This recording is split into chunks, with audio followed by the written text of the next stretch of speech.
Isang mapagpalang umaga sa ating lahat. Good morning po! Will you turn around and say hello? Magandang umaga po sa lahat ng mga bisita natin. And some of them are recognized, some of them were not able to recognize, but welcome. We are on our second week. Ang nakarang linggo po ay nabanggit ko sa inyo that I will focus on the book of Acts. Amen! There are 15 sermons of the apostles in the book of Acts. And I am on my second sermon today. Ang nakarang linggo, we were talking about Jesus as the Messiah. Yes. And today, the title of our message, right here on the slides, when a miracle happens. And ang text po natin ay medyo mahaba, Acts chapter 3, verse 12 to 26. And I'd like to read verse 11 and 12 only. Mamaya na po natin babasahin ang ibang mga verse. Verse 11 and 12, when a miracle happens. Ang sabi po dito, while the man held on to Peter and John, all the people were astonished and came running to them in a place called Solomon's Colonnade. When Peter saw this, he said to them, fellow Israelites, why does this surprise you? Why do you stare at us as if by our own power or godliness we have made this man walk? May the Lord add more blessing upon the reading of His Word. Tayo po'y manalangin. Panginoon, kami po'y nagpapasalamat sa umagang ito sapagkat alam namin na maliban sa iyo, wala kaming magagawa. Lord, nalalaman namin na napakarami mong ginagawa, Panginoon, na ni katiting nito ay hindi namin magagawa. Lord, napakadakilang Diyos mo, ikaw ang Diyos ng kapapalaghan.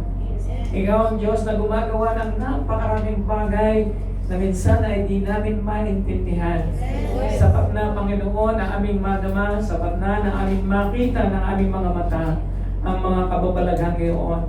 And Lord, marami sa amin ay nakaranas na ng iyong mga kababalaghan sa aming mga buhay. Lord, dalangin ko that you will do it again.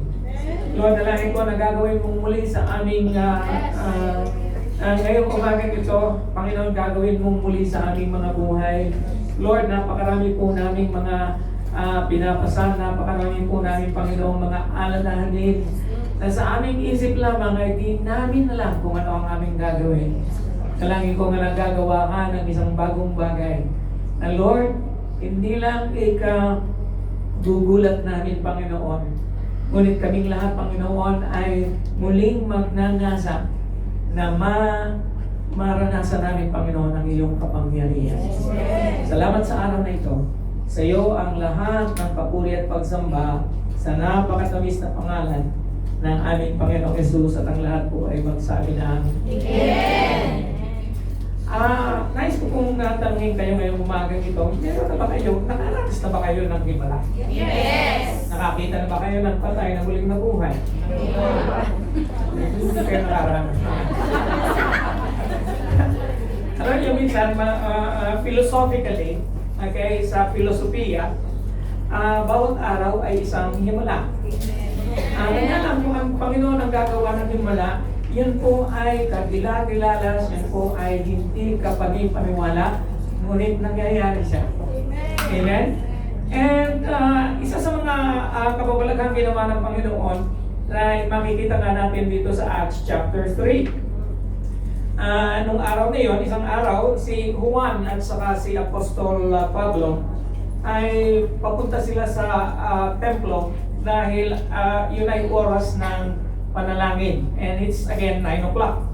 Nung ibinuhos ang banal na spirito sa chapter 2, 9 o'clock din. Ito 9 o'clock din. And papunta sila doon sa temple para manalangin. At naandoon sa gate na tinatawag nating Gate Beautiful. Bakit siya tinawag na Gate Beautiful? Kasi nga beautiful yung gate na yun. Napakaganda ng gate na yun. And yun, doon na andoon, nung panahon yun ay isang lumpo, isang invalidong tao that has been there for many, many years, as long as you can remember. Everybody knows this guy. Lahat ng pumupunta sa templo ay nakita na nila itong lalaking ito na namamalimos siya. At nung papalapit na si Apostol Pablo, at si Apostol Pedro at saka si Apostol Juan, ay itinaas niya ang kanyang kamay at namamalimos siya, expecting na bibigyan siya ng kahit na isang pila ni Apostol Pedro. Ngunit tinitigan siya at sinabi ni Apostol Pedro sa kanya, "Silver and gold have I none." Wala akong pilak, wala akong ginto, sabi niya. "Silver and gold I don't have, but I have something I want to give you." Meron akong bagay na nais ibigay sa iyo. "In the name of Jesus Christ of Nazareth," sabi niya, sa ngalan ni Jesu Cristo na taga Nazareth. And you know what? During the time of Jesus, wala pong apelyido ang mga tao. Napakarami pong Jesus nung panahon yun. Kanya lang iisa ang Jesus na galing sa Nazareth. Iisa ang Jesus Nazareno. Ang sinabi ni Apostol Pedro sa kanya, "Silver and gold have I none, but I have Jesus. In His name, rise up and walk." Hallelujah! Sa ngalan niya, ikaw ay tumayo at lumakad. At kagad-agad ay hinawakan niya ang kanyang kamay at itinaas niya. And he began to walk. And that man suddenly experienced a wonderful thing he has never experienced in his life. Sa kauna-unahang pagkakataon ay nagkaroon ng lakas ang kanyang mga paa. At siya ay lumundag, siya ay sumayaw. At ang sabi ng salita ng Panginoon, pinuri niya ang Diyos na kataas-taasan. Amen! Hallelujah! This morning, we are going to talk about miracles. Alam niyo, ang definition ng miracle, there are a lot of definition of miracles in the internet. I found this to be exactly what I want. A miracle can be defined as periodic, temporary interference with the laws of nature. Ang isang himala daw is against nature. Kaya nga siya imposible na mangyari, ngunit nangyayari dahil sa kapangyarihan ng Diyos. Ito raw ay interference with the laws of nature so that God's presence, upang lang sa gayon, ang presensya ng Diyos, ang kanyang kapangyarihan, ang kanyang layunin ay maiintindihan natin. Amen! Hallelujah! In the Bible, we used to talk about three things: signs, wonders, and miracles. Ano po ang kaibahan ng sign? Lahat po ng himala ay sign. Yun po ay nagtuturo sa isang bagay o isang tao upang maintindihan natin. It is for us to understand, pointing the people towards God's promises and divinity. Isa lang po ang dahilan kung bakit may himala. Nais ng Panginoon na makita mo na siya ay makapangyarihan at siya ay Diyos. Amen! Hallelujah! There are, yung tinatawag naman na wonders ay mga kamanghamanghang gawa ng Diyos. Sa Old Testament, kung narinig mo na yung salot na pinadala ng Diyos sa Egypt, yun po ay wonders. It appeals to imagination, awe-inspiring. You will be astonished and you will be amazed. Okay? Naranasan mo na bang namangha sa isang bagay na hindi lang sa tanawin? Alam niyo, kung pupunta ka dito sa Hong Kong, napakaraming mga gagandang tanawin. Aakyat ka doon sa building dito at makikita mo ang buong Hong Kong, mamamangha ka. Kanya lang, sandali lang ang pagkamanghang nyo. Ngayon, pagka namangha ka sa ginawa ng Diyos sa buhay mo, it is going to be lasting. And that is wonders. And ang miracles naman, madalas ang himala ay healings. Hallelujah. Many of us needs that miracle of healing. Amen. This week, napakarami nating mga kapatid na nahiga sa panig ng karamdaman na hospital. I want to tell you, you need a miracle. Amen. Amen. And healings, another example in the Word of God, napakaraming example ng healing sa salita ng Diyos. And another example is water turning into wine. That is a miracle. Saan ka nakakita ng tubig na nagiging alak? And yet, that is the first sign miracle that God did in the New Testament. It carries a message. It is a direct intervention of your life. They demonstrate God's power and faithfulness. Hallelujah. If you are going to ask me this morning, anong himala ang naranasan mo na kaso? Okay? Well, madalas ko nang sinasabi ito sa inyo. Ngunit ang may himala na aking naranasan na hindi ko makakalimutan dahil naglagay ng tanda ang Diyos sa akin para hindi ko siya malimutan. Okay, meron akong dislocated bone dito sa aking shoulder. Yun ay nagpapaalaala lagi sa akin pagka ako ay naliligo at mag-aahit na ako sa salamin. Ipinaaalala sa akin ng Panginoon na gumawa siya ng isang himala. Ilang taon na nakakaraan, 20 years ago, I was in Papua New Guinea. And yung sinasakyan kong Suzuki ay nahulog sa isang bangin nung sinukat nung traffic control division. Iyo kung gaano kataas yung bangin, 40 feet. And naranasan ko kung paano yung sasakyan na is in mid-air. Yung Suzuki is a gasoline fuel. And bumagsak kami. Narinig ko pa yung kalampag eh. And then roll over kami ng 3 beses. Yuping-yupi yung sasakyan. Hallelujah. Siguro nang dahil sa higpit ng hawak ko sa manibela, lumusot yung aking collarbone dito. Ngunit may 2 akong pasahero, lahat kami buhay. Amen. Amen.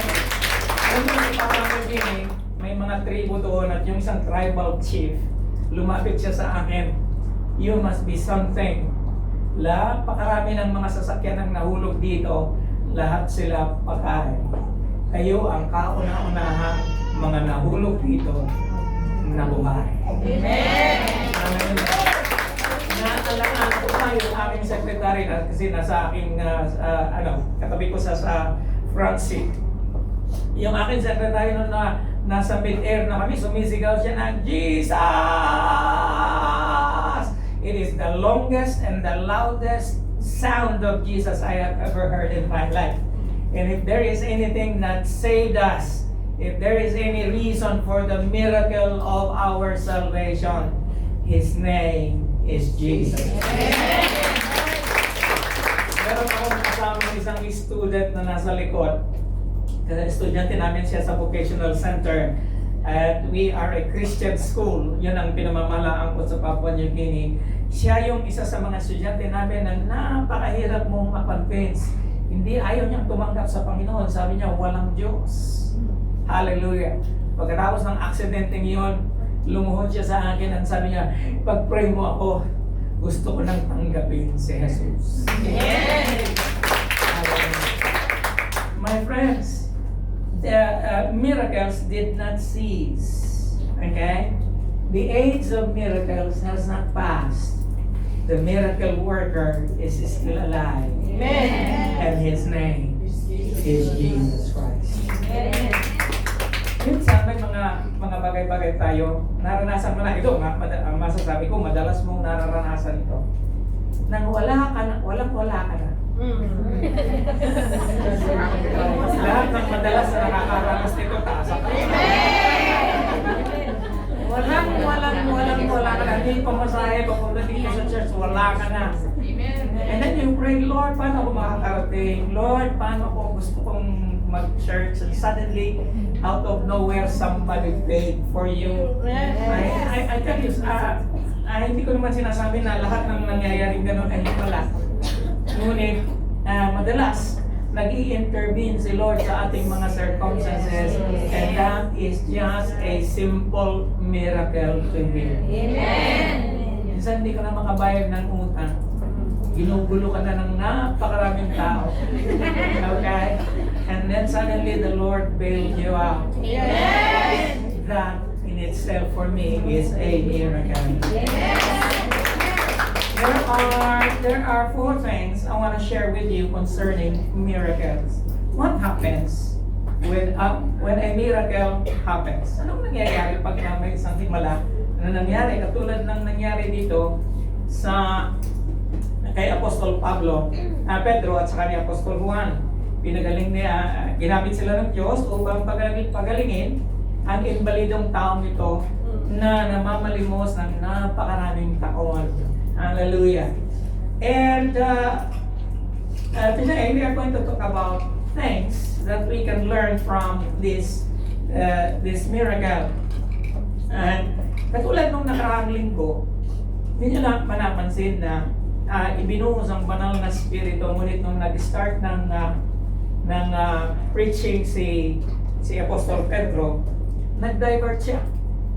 Hindi niya masyadong binigyan ng pansin at binigyan ng diin ang pagbuhos ng Panginoon ng kanyang banal na spirito at silang lahat ay nagsasalita ng iba't ibang wika. And most of the time, we pastors, kami mga pastors, we focus on the baptism of the Holy Spirit.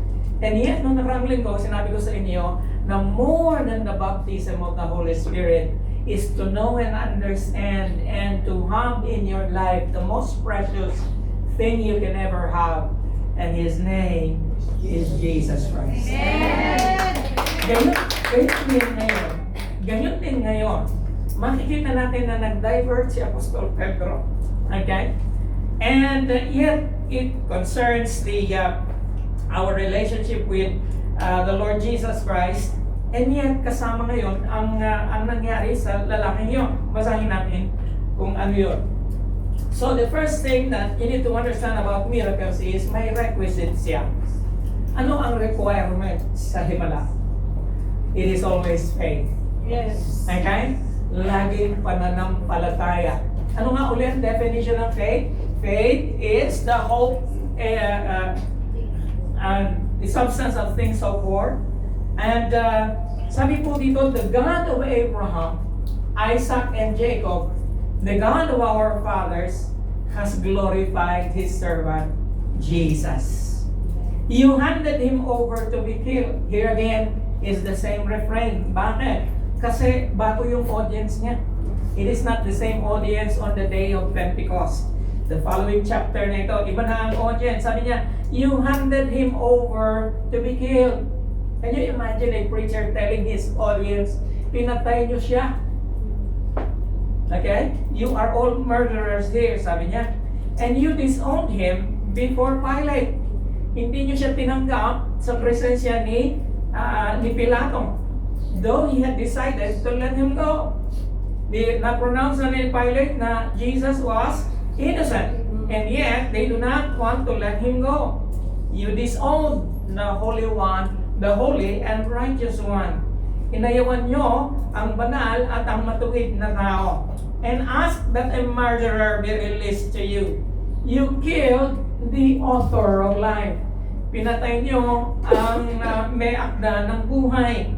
But God raised Him from the dead. We are witnesses of this. Pinatay nyo siya, ngunit ibinangon siya ng Diyos. Tayo ay witness ng mga bagay na ito. And then He said, by faith in the name of Jesus, sa pamamagitan ng pananampalataya sa pangalan ni Jesus, this man whom you see and know was made strong. Sa pamamagitan ng pangalan niyon ni Jesus, ang taong ito na inyong nakikita ngayon ay pinalakas ng Diyos. It is Jesus' name. Sa pangalan ni Jesus at ang pananampalataya ng gagaling sa Kanya, iyon ang nagbigay ng kagalingan completely sa Kanya, as you can all see. And so this morning, my friends, how many of you, ilan sa inyo ay maaaring magsabi sa akin, Pastor, kailangan ko ng himala? Amen. Oh, ayaw nyo? Amen. Amen? Hallelujah. How many of you needs a financial miracle? Amen. Tayo na yata lahat. Kailangan ng financial na himala. How many of you needs a physical miracle? Amen. How many of you need your marriage needs a miracle? Amen. Hallelujah. Parang wala ng pag-asa. Amen. Kaya sabi ko kanina sa aming council meeting, our church needs a miracle. Amen. Hallelujah. Now, what is the basic requirement of a miracle? It is faith. I have to tell you something. If you don't believe in miracles, you won't have any. Yes. Okay? Siguro sasabihin mo sa akin, Pastor, hindi ako naniniwala sa himala eh. Huwag ka mag-alala, hindi mangyayari sa iyo.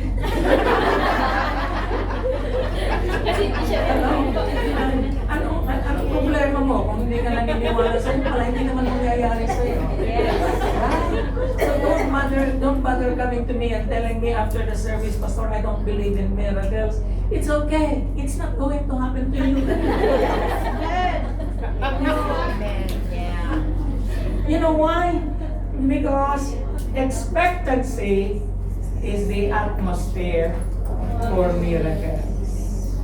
Now, in the case of our story here, the invalid person, the lame man at the gate beautiful, was not even expecting a miracle that day. But there is someone who is expecting a miracle. He is Peter. Yes. Okay? So, it is either the one who is going to pray for you that is expecting a miracle, or you yourself will be expecting a miracle. Better, both of you are expecting a miracle. Amen. And so, maaari kang humingi ng prayer sa iyong prayer partner, o sa iyong cell group leader, o sa iyong mentor. Just be sure that either one of you has the faith. Amen? Okay? One of the signs of a believer is they will lay hands on the sick and they shall recover. But why is it that minsan hindi tayo nagre-recover? Kasi nga, ang basic requirement ay expectancy. Do you expect God to do something when you pray? Yes. Many of us pray, madaling pong magsabi ng amen, kanya lang, kung sa atin, madalas sa atin, nagpipray tayo, okay, bahala ka na, bahala na si Lord sa'yo, bye-bye. And nobody is really expecting, and not even follow up, kumusta na ang ipinag-pray natin? May nangyari ba? Kung walang nangyari, pray tayo ulit. Amen?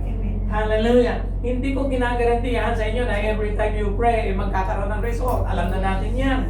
There is sometimes a delay. There is sometimes na mayroong nagbablock ng ating answer to our prayers. But God is a God of miracles.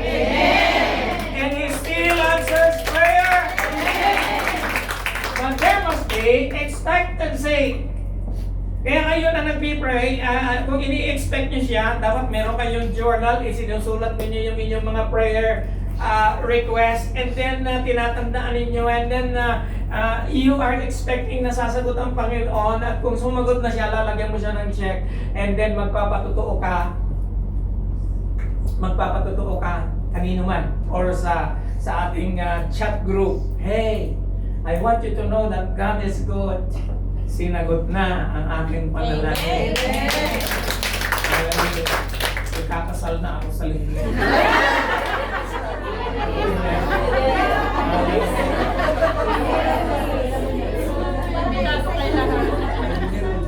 Now, if we come to God with a longing for vindication of His glory,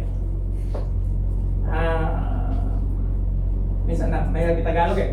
Kung tayo raw ay lalapit sa Diyos na meron tayong longing.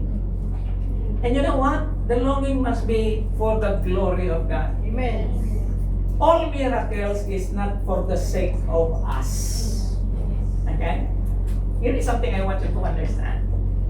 All miracles is not for the sake of us. All miracles is for the sake of the glory of God. Amen. Now that changes everything. Kasi madalas, gusto natin mangyari kagad ngayon. And when was the last time na you prayed na, Lord, mag-glorify ka sa mangyayari? Amen? Mag-glorify ka sa himala. When was the last time really that we gave the Lord the appropriate thanksgiving and the honor He deserves when we receive something? Amen? Because napakadali. Paano makapangyarihan siya? He can change circumstances in our lives. And yet, the reality is, hindi laging nangyayari. Bakit? Kasi nga, kulang yung mga requisite na sasabihin ko sa inyo sa ngayon. And that number one requisite is faith. Amen? So kung magpapapray ka na rin lang, tanungin mo yung magpipray sa'yo, naniniwala ka ba na gagaling ako? Kasi magaling mag-pray, magaling mag-lay hands. Yes. Yes. You understand? Yes. Do you really expect with me that God is going to heal me? Amen? Do you really expect that God is going to move something? May gagawin siya. It is for the vindication of His glory. And another thing, if we come to God with a longing for vindication of His glory and the salvation of sinners, this is the right attitude for seeking miracles. Hallelujah. Sa Bible, palagi mong nakikita ito. And He did not do many miracles there because of what? Their lack of faith. Amen? Di mo masasabi na yung nandun sa Gate Beautiful, wala siyang faith. Mas may faith siguro siya sa marami sa atin kasi doon na siya nakatira sa templo. Araw-araw siyang nandun. Amen? Hallelujah. And then nung pinagaling siya ng Panginoon, naglulundag siya at pinuri niya ang Panginoon. Glory to God in the highest. Hallelujah. Hindi natin narinig kung ano ang pagpupuri niya sa Panginoon, magsapat na makita natin sa ating mga imagination na siguro tinataas niya ang kanyang kamay at naglulundag siya sa tuwa at pinupuri niya ang Panginoon. Amen? Hallelujah. To the women with the issue of blood. Nawala. Now, sabi ni Apostol Pedro sa lalaking iyon, silver and gold I do not have. But what I do have, I give you. In the name of Jesus Christ of Nazareth, walk. Rise up and walk. Hallelujah. In this particular situation, ang may pananampalataya ay si Apostol Pedro. Sabi niya, wala ako noon. Kailang mayroon akong nais na ibahagi sa iyo. I believe this with all of my heart. And His name is Jesus. In His name, I'm going to declare, you walk today. Amen? Hallelujah. And so, sa isang banda naman, makikita natin dito, in contrast, with the woman with the blood issue, di ba, mayroong isang babae na hindi natitigilan ng pagdudugo. And nahawakan lang niya yung laylayan ng robe ng Panginoon. At siya ay gumaling. Sabi ng Panginoon sa kanya, daughter, ano raw? Your faith has made you well. Amen? So maaaring yung nagpipray sa iyo ang mayroong pananampalataya, maaaring ikaw ang may pananampalataya, mas mainam kung kayong dalawang pareho ay mayroong expectancy na may gagawin ng Diyos. Amen. Amen? Hallelujah. Si Adrian Rogers, one of the preachers of this century, sabi niya, I believe in miracles, but I trust in Jesus. Okay? If you believe the Bible, you know that God is a miracle-working God. Do you? Amen. And God is not limited in any degree nor any respect. He is totally sovereign. And do you believe that? I hope you do. Believe in miracles. But don't put your faith in miracles. Put your faith and your trust in the Lord Jesus Christ. Amen. That is what faith do. Okay? That is what faith does. Okay? Faith honors God. Ang pananampalataya natin ay nag-o-honor sa Diyos. Yes.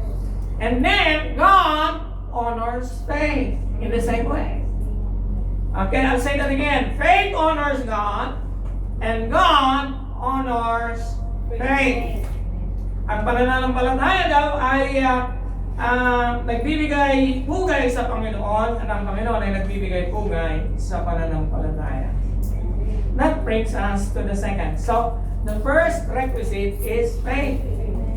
Without faith, sabi sa sa Hebrews chapter 11 verse 6, without faith, it is impossible. Imposible, kapatid, na hindi ka nananampalataya na mapiplease mo ang Panginoon.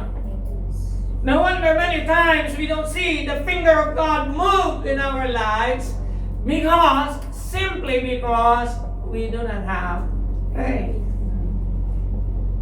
Hallelujah. It all works by faith. Faith is the substance of things hoped for, the evidence of things not seen. Hindi pa nangyayari, naniniwala ka na. Amen? Ina-anticipate mo na, Lord, may gagawin ka. May gagawin ka.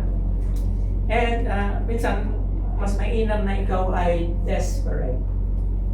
Anong ginagawa ng isang desperate na tao? Laging nasa isip niya yung kanyang hinihiling. And pagka desperate ka at mayroon kang nire-request, tingnan mo kung gaano ka-desperado ang mga nangungutang. Okay? Sinusundan nila yung uutangan nila kahit saan. Okay? Uupo sila sa tabi. Okay? At bibigyan nila ng kasayahan. Ate. Kung hindi naman ate, nanay. Mas matanda ka ba kaysa sa kanila? Dahil lang gusto mo mamutang. Ganun ang desperation. But it's better to be desperate with God than with man. Amen? And so that brings us to the second. The second is something that we need to do. The response of repentance.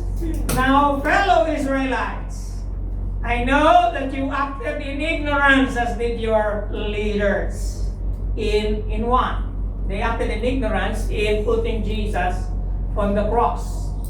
They acted in ignorance in being a part of His crucifixion. But this is how God fulfilled what He had foretold through all the prophets, saying that His Messiah would suffer. And then He said, repent then and turn to God, so that your sins may be wiped out. Mangagsisi daw kayo at umaling sa Diyos, upang nang sa ganyan ang inyong mga kasalanan ay mapahi. And then He said, times of refreshing. Amen. Mga panahon ng kagaanan. Hallelujah. Alam niyo, pag may problema ka, hindi magaan eh. Yes. Hello? Yes. Pag may nidaramdam ka, hindi magaan. Yes. Laging mabigat. And you know what? Sometimes we need to repent of many things that will hinder our healing. Sabi dyan, repent then and turn to God so that your sins may be wiped out and times of refreshing may come from the Lord, that He may send the Messiah who has been appointed for you, even Jesus. Amen. You know, madalas, pagka you want to pray for healing or you want to pray for something, there needs to be an evaluation. If you need a miracle, there needs to be an evaluation of your life. Unang-una sa lahat ang tanong, am I faithful? Okay? Is there a sin unconfessed? Mayroon bang kasalanan na ginagawa ko na hindi ko na ikukumpisal sa Panginoon o kanino man? Pangatlo, do I hate someone? Hello? Pagkagalit ka sa asawa mo, you will never have a miracle. Yes. You understand what I'm saying? Di ba ako nagbibiro? Maraming mga prayers na hihinder dahil ang mag-asawa hindi maayos ang pagsasama. Or maayos naman pero may nagtitiis at merong isa hindi nagtitiis. You understand? Hallelujah. And napakaraming dahilan kung bakit. Alam niyo ba ang Diyos, mahabagin siya. Yes.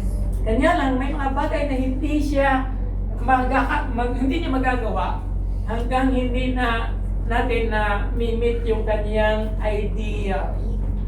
Amen? Hallelujah. Are you there? Amen. Hanggang hindi po natin na-mimit yung idea ng Panginoon, lagi tayong umaasa and hindi naman nangyayari. And so repent then and turn to God so that your sins may be wiped out. Hallelujah. Buburahin ng Diyos ang lahat ng ating kasalanan and then magkakaroon ng panahon ng kapayapaan, times of refreshing, panahon ng kagaanan. Hindi magaan pagka wala ka ng pera. Mabigat yan. You understand what I'm saying? Number one, stress pagka wala ka ng pera yan. Yes. Okay? Iyon ang simula din ng napakaraming Sakit. bukol. May mga maraming bukol na tumutubo sa katawan. Amen? Hallelujah. And your sins may be wiped out and times of refreshing may come from the Lord, and then He will send the Messiah. Now, of course, in this context, it talks about the second coming, but it is also talking about the Messiah who is going to come to you, Savior. The Savior that can save you from all your circumstances today. Now, in Matthew chapter 11, verse 20, this is the word of the Lord. Then Jesus began to denounce the towns in which most of His miracles had been performed because they did not repent. Napakarami na mga bayan na dinenounce ng Panginoon. Ano ibig sabihin ng denounce? To denounce is to disown or something like that, in which most of His miracles have been performed. Napakaraming himala ang ginawa ang Panginoon. Hindi lahat ng tumatanggap ng himala ay nagbabago. Hindi lahat ng nakakatanggap ng himala ay thankful and grateful. Yes. Sasabihin ko sa inyo, pagka hindi ka grateful, hindi ka na makakaulit. Yes. Amen? Sa 10 ketungin na pinagaling ng Panginoon, nila na bumalik. Hallelujah. Ikaw ba ang isang yun o kabilang ka sa siyam? Think about it.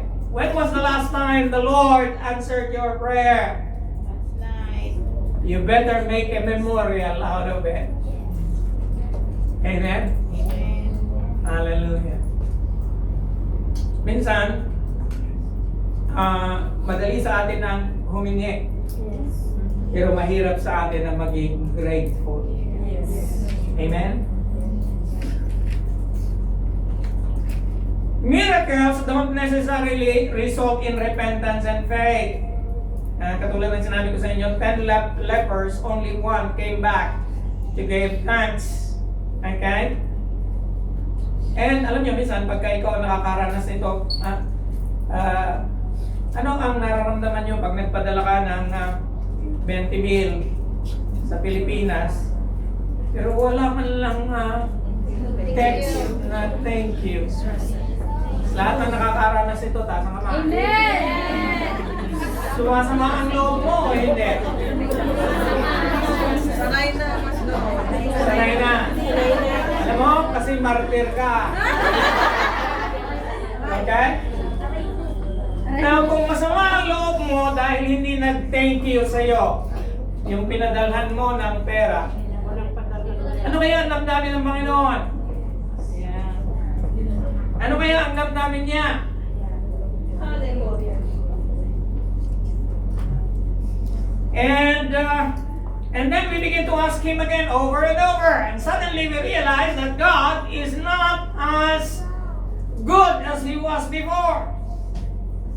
Now we need to ask ourselves, are we thankful? Amen? Minsan, we are very good at asking, not very good at giving. Amen? Now, somebody said, it is through repentance that the Lord Jesus Christ can work His healing miracle,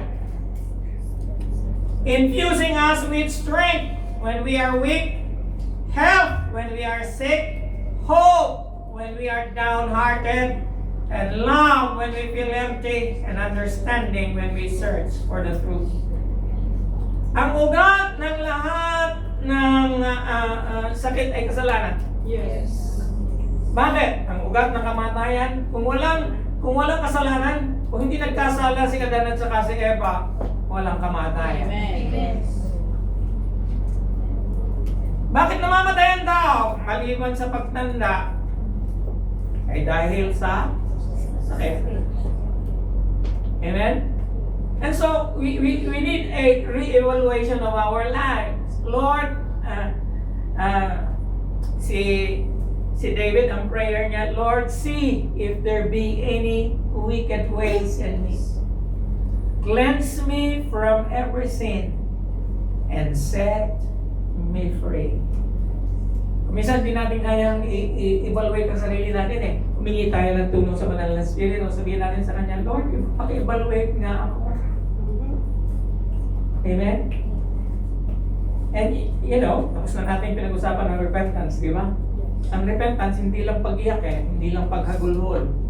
Mas mabuti pa nga yung hindi humahagulhol pero nagbabago. Okay?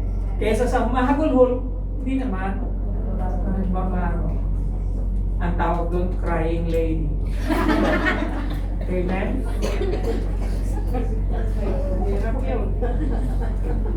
Now here is the key. Sabi niya, therefore, sabi ni Santiago, therefore confess your sins to each other and pray for each other so that you may be what? Healed. Kahit mga doktor ngayon nagsasabi sa atin, yan iyong stress yan. Kaya ang ugat ng iyong nararamdaman ngayon ay stress yan. Eh sabi mo, Dok, anong stress meron ako? Hindi ko alam. Eh, sasabihin ko sa iyo ngayon, ang ugat ng stress mo yung employer mo. Yes. Kaya kung hindi ka marunong magdala, hello? Ang ugat ng stress mo yung asawa mo, hanggang hindi mo siya pinatatawad, stressful yan. Patawarin niya na. Ayaw patawarin, pero yung picture niya, nandiyan pa rin sa pitaka mo. Eh,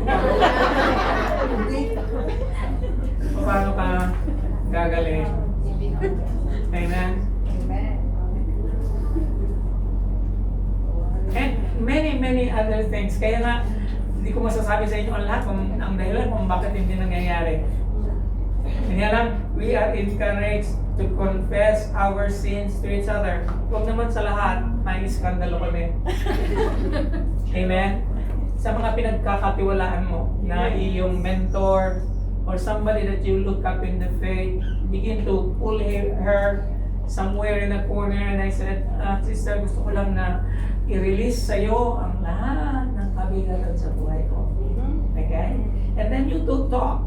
And begin to ask each other, is there anything we need to confess? And then confess. Okay? Hallelujah. And then suddenly, yung confession pa lang, nagkakaroon ka na ng release eh. Yes. How many of you, pag nag-confess ka sa Panginoon, nare-release ka? Yes. Yes. Eh, pagka nag-confess ka, then you are going to be released. At that moment, the healing begins. Hallelujah. The prayer of a righteous person is powerful and effective. Amen? So, we start with faith. And then second, repentance. Hallelujah. This brings us to the third. Now, the third is reproach. Okay? Yung kahihiyan or something to be rebuked in us. Heaven must receive him until the time comes for God to restore everything. And that this is the exaltation of Jesus going to heaven. As He promised long ago through His holy prophets, for Moses said, and here is a prophetic utterance of Moses that is mentioned at least 3 times in the New Testament, and this one is the first time it's mentioned. The Lord your God will raise up for you a prophet like me. Ang Panginoon na inyong Diyos ay maghihiram siya ng isang propeta na katulad ko from among you. Sa inyong kalagitnaan, you must listen to everything He tells you. Okay? And that is obedience. Anyone who does not listen to Him will be completely cut off from their people. Nakikinig ka ba? Hindi lang nakikinig eh. There must be obedience. Okay? Minsan madaling humingi ng tawad, pero yung obedience is actually obedience is the real repentance should result in obedience. Yes. Amen? Kaya nga, kuminsan yung many repentance that we have in the church often goes only up to the second, yung tinatawag na contrition and then confession. Pero yung third at saka fourth, it remains to be seen. Yung third is restitution. Remember? Na kayo na may utang, kahit pa 20-20 lang yan, dahil kapag kumpisal ka na, hindi ka na magbabayad. Di ba? Magbayad ka pa rin. Yes. Nangumpisal ka na nga eh. Di ba? So, ganun din sa napakaraming bagay na meron tayo. Okay? Halimbawa, nagkaroon kayo ng alitan ng iyong asawa sa Pilipinas. Eh ngayon, nagkabatian na kayo. Minsan, ang batian kasi sa atin, tayo mga Pilipino, pakiramdaman lang. Pagka gumiti na, ayos na. Okay? Hindi nga nangungumpisal minsan eh. Kasi mataas ang pride. Okay? And yet, we need restitution. Sasabihin mo na sa asawa mo, please, patawarin mo ako, sinigawin kita eh. Sa telepono. Sabi niya, huwag yun, naranasan mo naman magsabi ng gano'n. Amen. Amen. Kung konti lang, dalawa. Amen. Tatlo. Isa din. Eh, minsan mataas ang pride eh. Okay? And yet, ang witness kasi lagi namin ng Panginoon eh. Hello? Ang witness natin lagi si Lord. Mas gugustuhin mo ba na hindi ka magkaroon ng breakthrough o humingi ka ng tawad? Amen? Alam mo na si Lord, alam niya. Eh sabi nga niya, pag mag-o-offering ka, iwanan mo yung offering dyan sa harap. Okay? Buti na lang, hindi niya sinabi, dalahin mo yung offering mo. Hindi, iwanan mo sa harap. Okay? At makipag-ayos ka doon sa kapatid na walang maayos na relationship sa'yo. But over many years, I have not seen that happening in this place. Amen? Makapag-ayos ka kasi lagi, broken relationship blocks blessing, Yes. blocks miracles. Broken relationship does not please God. You understand? Amen. Hallelujah. And so, if you want a miracle, you need to obey. Obey what? You must listen to everything. To Him, and He will be completely, or otherwise, He will, anyone who does not listen to Him, another word for listening is take heed. Don't just listen, do. Amen? Huwag lang nakikinig, gawin mo. True. Okay? At pag ginawa mo, kung hindi mo kaya gagawin, you will be completely cut off. Cut off na, completely ba? Matindi si Lord eh. Kaya minsan sinasabi natin, ang Diyos ay pag-ibig. Totoo naman yan. Kanya lang, ang Diyos din ay matindi. God is severe. He is the God of judgment. Amen? Hallelujah. Pabigat tayo. Ha? Lagi, makikita mo rin sa Bible, sinasabi ng Panginoon sa lahat ng pinagagaling niya at ginagawa niya ng himalaan. Go and sin no more. Otherwise, ano daw ang mangyayari?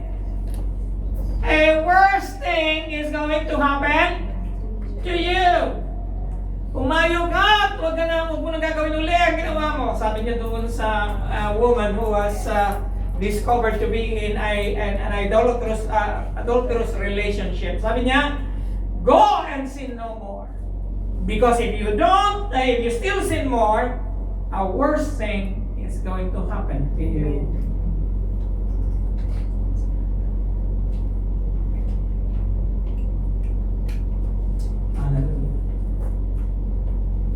Ano isang lalaki sa Old Testament? Anyway, Matthew 12:41. Ito ang sabi ni Jesus. Sabi niya, the men of Nineveh will stand at the judgment with this generation and condemn it. For they repented. The people of Nineveh, the most ruthless people on earth, they repented at the preaching of Jonah. And now, one greater than Jonah is here. Sabi ni Jesus, nasa harapan ninyo ngayon ay isang katauhan na higit pa kaysa kay Jonah. And he was referring to himself. Na nung panahon ni Jonah, sa kanyang pag-preach, the whole of Nineveh, the enemy of Israel, repented. Beginning from the king all the way to the least member of society, they fasted and prayed in sackcloth and in ashes. They were mourning. And they were forgiven. And that was just Jonah preaching to them. And the preacher even is a reluctant one.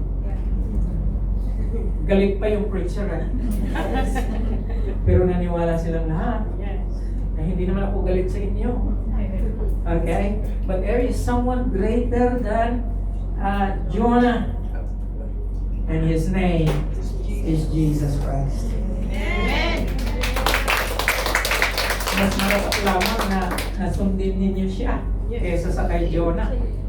Mas marapat lamang na magsisi tayo ng maayos kaysa sa kanila noong unang panahon. In Matthew chapter 12, verse 42, the Queen of the South. Sino itong Queen of the South? Yung babaeng reyna na pumunta sa kay Solomon. I forgot his name. Anyway, the Queen of the South shall rise up in judgment with this generation and shall condemn it. Why? For she came from the uttermost parts of the earth to hear the wisdom of Solomon.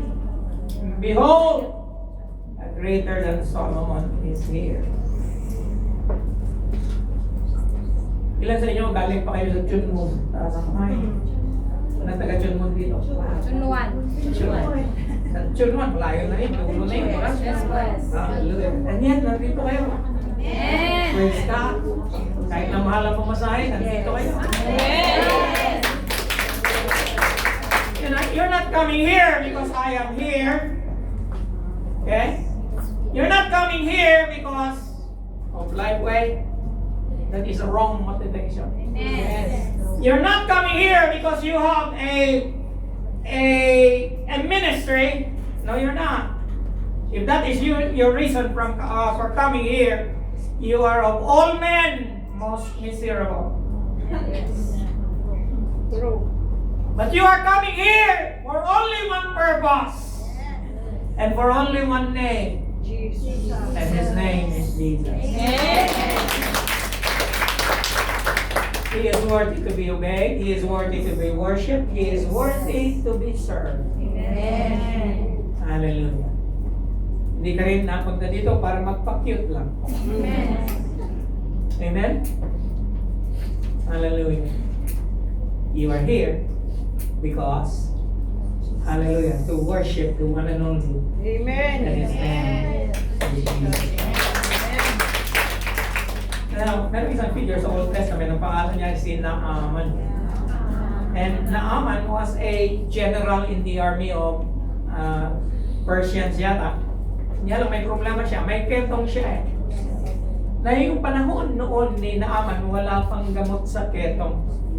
Kaya ang ginagawa sa lahat ng may ketong, ina-isolate. Kanya lang general siya sa army, so he is a very indispensable person.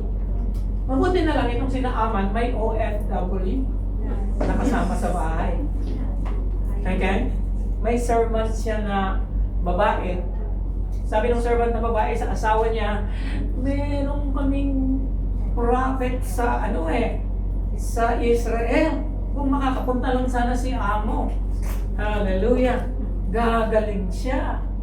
And so sinabi ng asawa dun sa akin na Naaman, nagpaalam sa hari, pinayagan siya. Pagdating niya doon, tinawag niya yung propeta, hindi pa humarap sa kanya, si Elisha.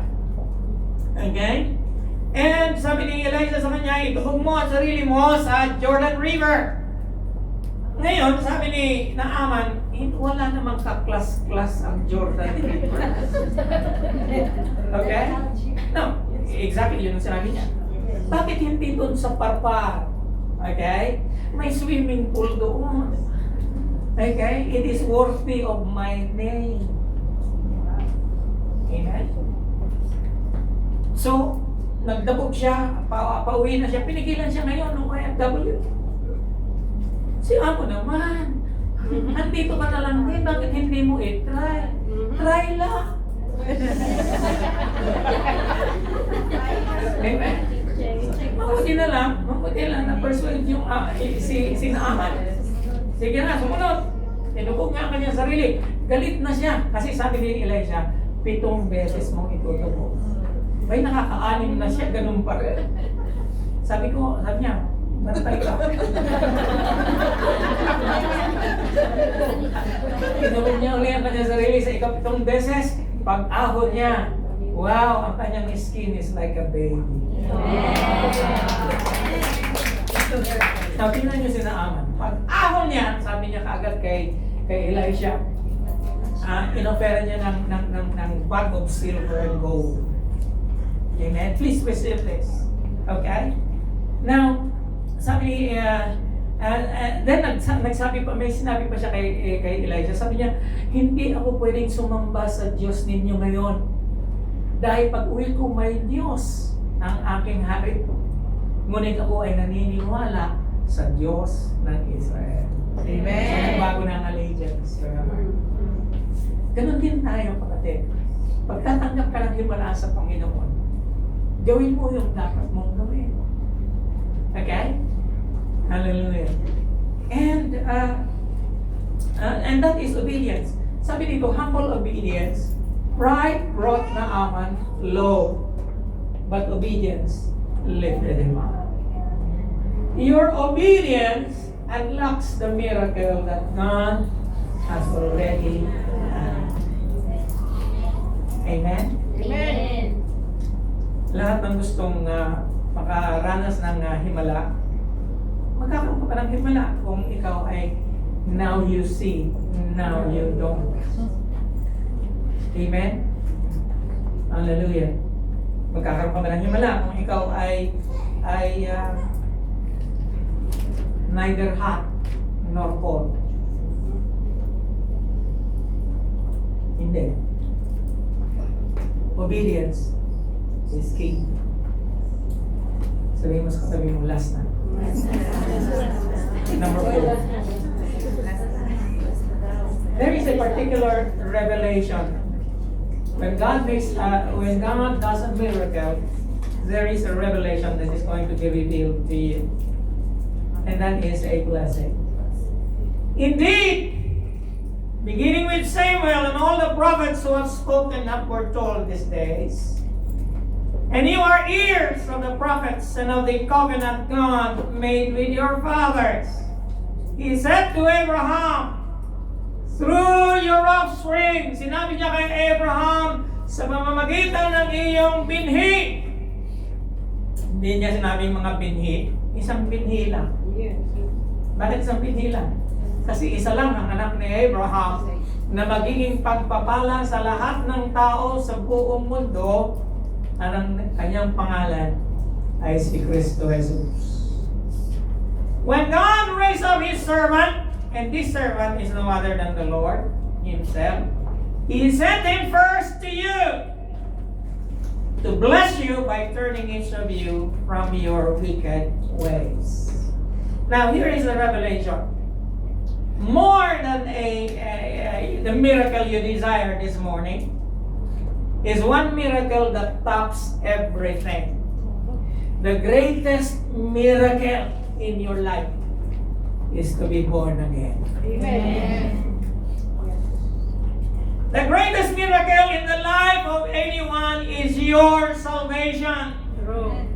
And there is no other name under heaven given among men by which you must be saved. And His name is Jesus Christ. Amen. He is more than the healing of your disease, more than your financial miracle, more than your families, more than anything you have this morning. The greatest miracle still that is going to happen in your life is eternal life through Jesus Christ. Amen. There is no other. Amen. In fact, that is the key to all the succeeding miracles that you will ever have.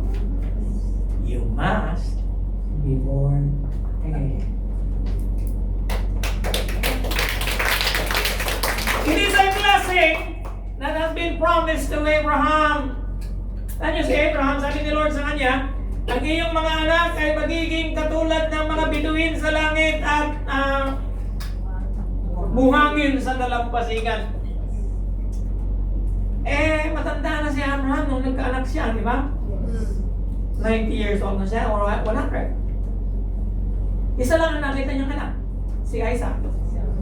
Now, of course, kasama si Ismael, but that's another story.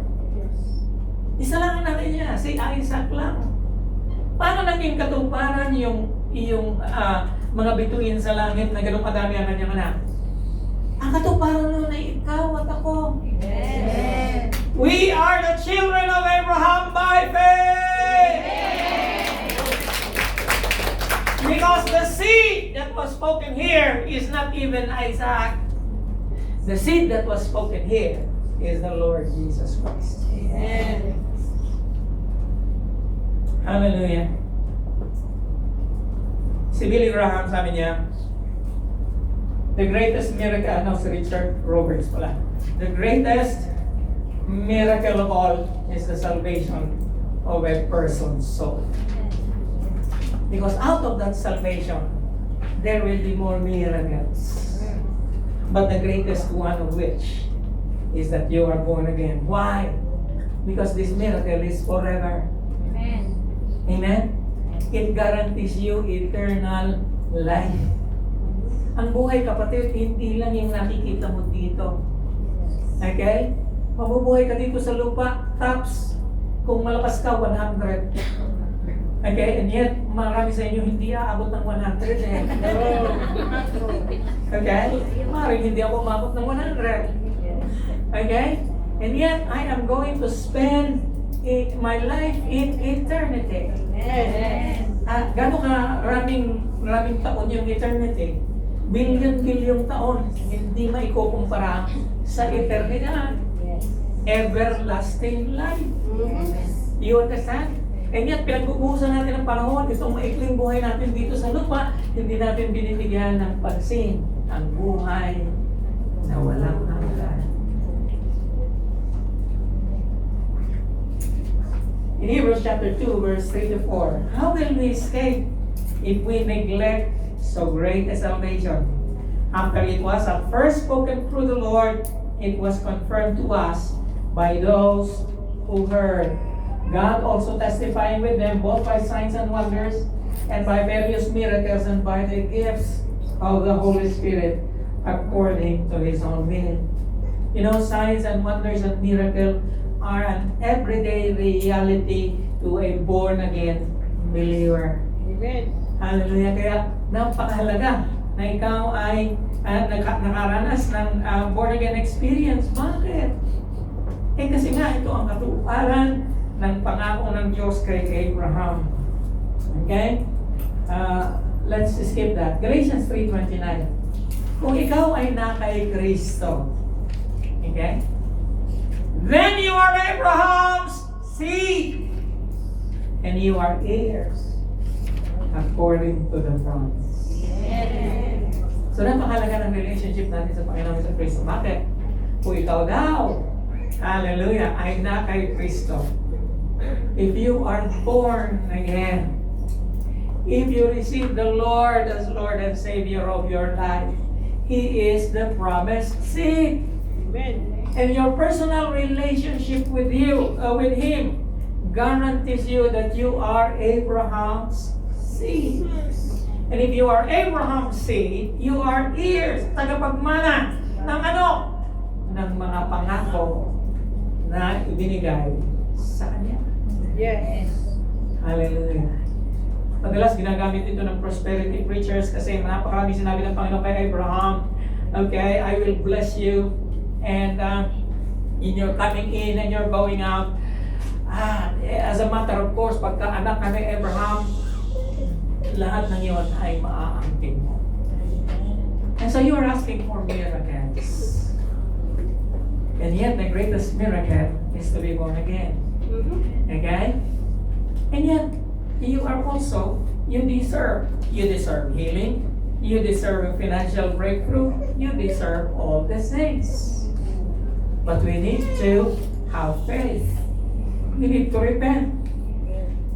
We need to obey. And we need to realize that this is a blessing. Amen. Amen? Amen. Hallelujah. Shall we all rise? I'd like us to sing one song.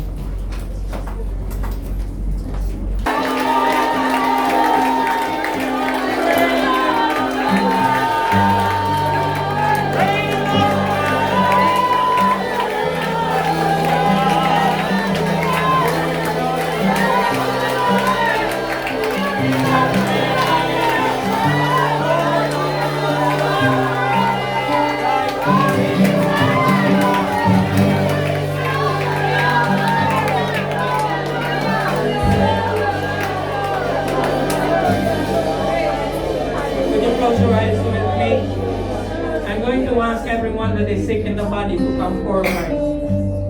If you know in your heart that you need a miracle from the Lord, come forward. Come. Hallelujah. Lahat ng nangangailangan ng himala sa Panginoon. First and foremost, I want you to understand, I am not a healer. Just like what Paul said, your healing doesn't come from me. Your healing is going to come from the Lord Jesus Christ. Hallelujah. Hallelujah. Hallelujah. Lahat ng nakakaramdam ng kasakitan sa kanilang katawan ay lumapit dito sa harapan. Taas mo ang kamay mo. Humingi ka sa Panginoon. Tell the Lord, Lord, I need a miracle. Lord, walang magagawa ang mga doktor. Lord, galing na ako doon. Lord, wala akong magagawa sa sarili ko. I am at the end of my wits. Hindi ko na alam, Lord, kung sino ang lalapitan ko. Lord, ikaw ay narito. Higit mong magagawa, Panginoon, ang lahat ng hindi magagawa ni Inuman. Hallelujah. You that are in the congregation, if you are going to believe with me, would you lift up your hands as well towards these people that are here? Taas mo niyo mga kamay. Yes, yes, yes. I'm going to give you a moment with the Lord this morning. Call on Him, call on Him. Call on Him, Jesus, Jesus, Jesus, Lord. Lord, have mercy on the highest. Hallelujah, hallelujah. Thank you. Tell Him, Lord, I need a miracle. I need your touch. I need you, Lord, to heal me. Oh, yes, yes, yes. Yes,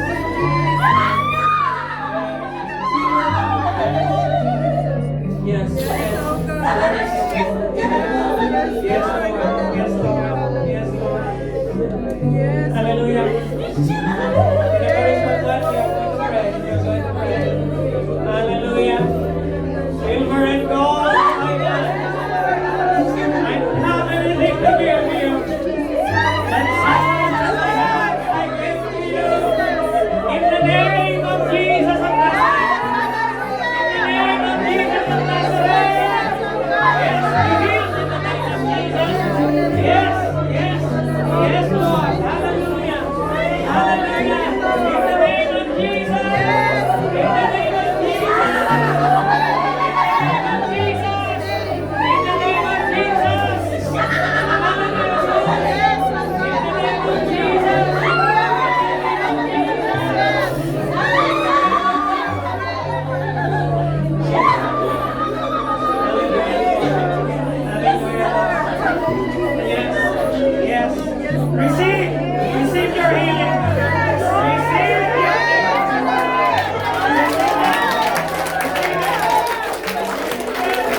bayad sa utang, naguguluhan ka, kulang na kulang ang tinatanggap mo. Hallelujah. Lift up your heads to the Lord this morning. If you need a financial miracle, lift it up. Kung ikaw ito, maaari bang iwagay-way mo ang kamay mo? Kung ikaw ito, yes. Let us pray. Panginoon, kami po ay naniniwala na lahat ng opportunity, lahat ng pintuan,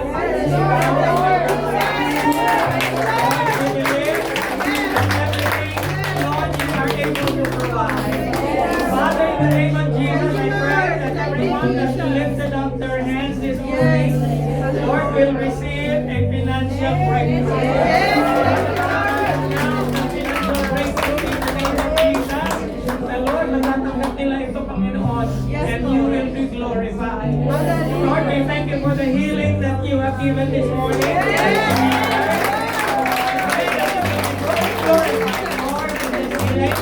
We pronounce it already, we believe it, and we are going to expect it. And Lord, we thank you, God. Thank you, Lord, for the testimonies that we are going to hear concerning this healing.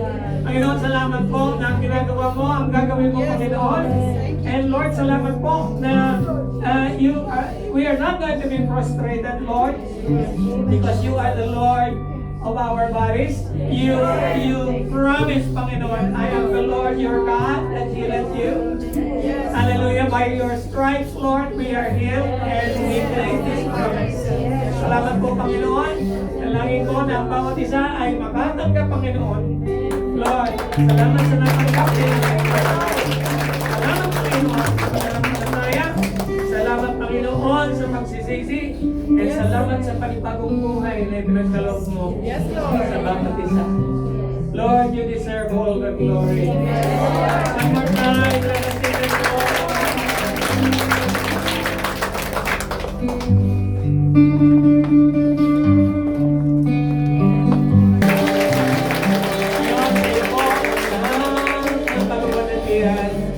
Salamat sa banal na Espiritu sa kanyang Panginoon. Salamat, Panginoon, sa kagalingan. Thank you, Lord. Thank you, Lord, for a breakthrough.